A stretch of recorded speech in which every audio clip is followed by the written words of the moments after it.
after this last stretch of 10 games. But what did you see as the main positives from your team's game tonight? The work ethic is solid. We're up tight to the play. I thought that we did a good job. Like the shots through 2 periods were really pretty low in terms of not giving them a lot. I thought that we were on our toes, as defensemen coming down the walls, denying them easy access out of their zone or into our zone. I thought that the forwards were hunting and working hard there, and we were physical. I like that too. Like guys, they came to play. Guys were, there was a few fights, but there was more importantly, there was body contact all over the place, and we did some good things there. Yeah, was that something that you expected to really be a part of this game, the physicality after obviously what transpired with Veu in the last, game that he played in? Did you expect that coming into this game? I wasn't surprised that was happening. Like, these guys are a tight-knit group, and they care a lot about their teammates, and Martin Pospisil took a pretty bad hit there. And so, that guys are going to be, they're not going to forget that anytime soon. And importantly, we want guys just to make sure, it's a battle when you play against Laval, and we want to make sure that we're showing up for the battle in terms of, stick on stick, but body on body, and making good contact with people, making sure it's hard for them to get through us. Right. And I mean, with Alex Gallant coming back in for the first time in a month, I sort of was wondering, how engaged, he would be, getting back into the lineup, maybe taking it one step at a time. 22 penalty minutes later, I think it's safe to say that there was no sort of hesitance from him.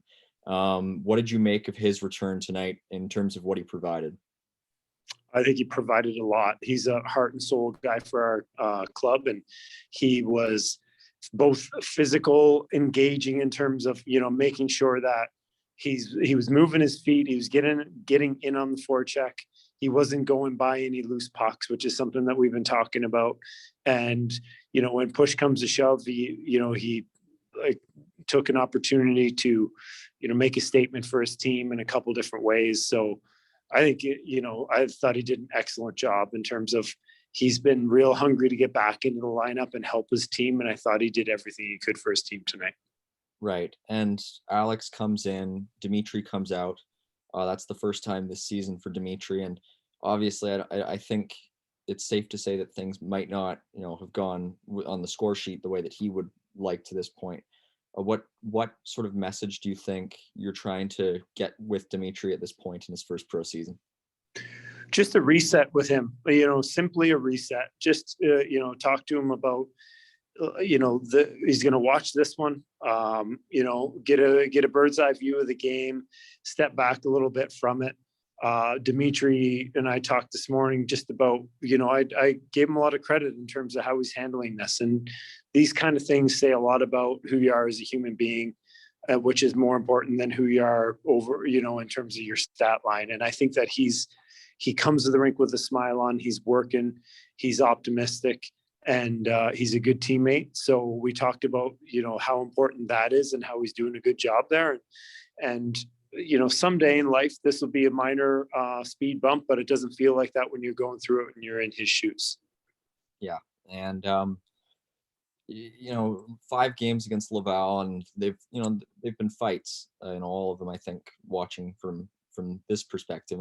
But you still haven't come out with that win. And, you've gotten wins against every other team in the league this year. But what is the one thing, or the big things that are keeping you out of the win column against Laval this year? Well, they're defending really well. We're having a lot of trouble creating goals against them.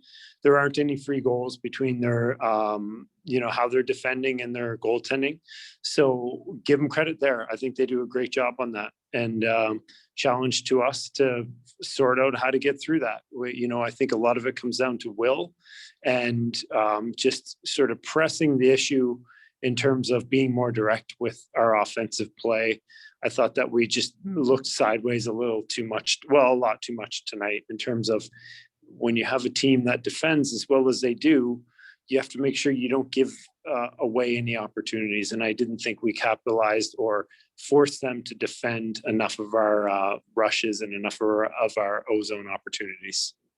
Okay, and my last question for you today is about a story that I'm working on about Chris Bennett and Mark Simpson. And I just wanted to get your thoughts because you've been around sort of the developmental sphere of the game for quite some time now, working in the A, working in the E. And I just wanted to, ask, you have these guys who are coming into your lineup out of U Sports in terms of guys like Luke Philp and Chris Bennett and Mark Simpson on your team this year. And I was just wondering your take on what sort of role you're seeing U Sports playing in the cultivation of pro hockey players, both after they leave sort of NHL affiliated systems in terms of being drafted and maybe not being signed, and then sort of as a springboard to get to where you are, your club in the AHL. How important do you think U Sports is becoming in terms of uh, allowing players develop?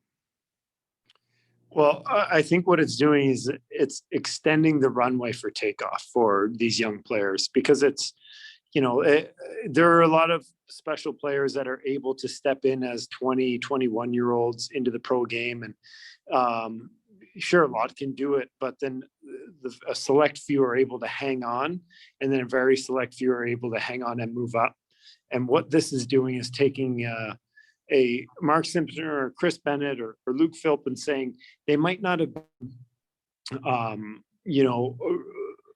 enough in terms of to the scout's eye to be able to get that opportunity early. But now with U Sports, it sort of extends the runway. They build character. They add more to their life as a whole in terms of what they bring to the table and what they're doing for their life down the road. And that allows them to grow. And so now they're getting that second look after more maturation where, that sort of players who are dedicated like these guys are and who work and are honest in terms of their effort at getting better are able to be rewarded for that. So there's players that go to U Sports that don't have the habits that you need, and we don't see them. But these players are guys that are continuing to grow there, and so it's a great opportunity for them. So that it's not, when their junior career is over, that all of a sudden there's no more opportunity. They can go on and grow and get shots like they're getting. And in some respects, would you sort of maybe even characterize it like a secondary junior league, like one that players can continue to use more recently, to develop even after they have left maybe the dub or the O or the Q? Yeah, exactly. I think Chris Bennett was a solid junior player, but I think that he was, from what I've learned about him in our short time, like I think that he really grew at University of New Brunswick in terms of went in there as many guys who are average to strong junior players do. They go in and then, some personality traits enable select people to keep rising and growing as opposed to starting to stagnate and get, not develop. So it just sort of provides them that opportunity or platform to be able to grow because they have some of those intangibles that cause them to be good pros in the long run. All right. Thank you very much.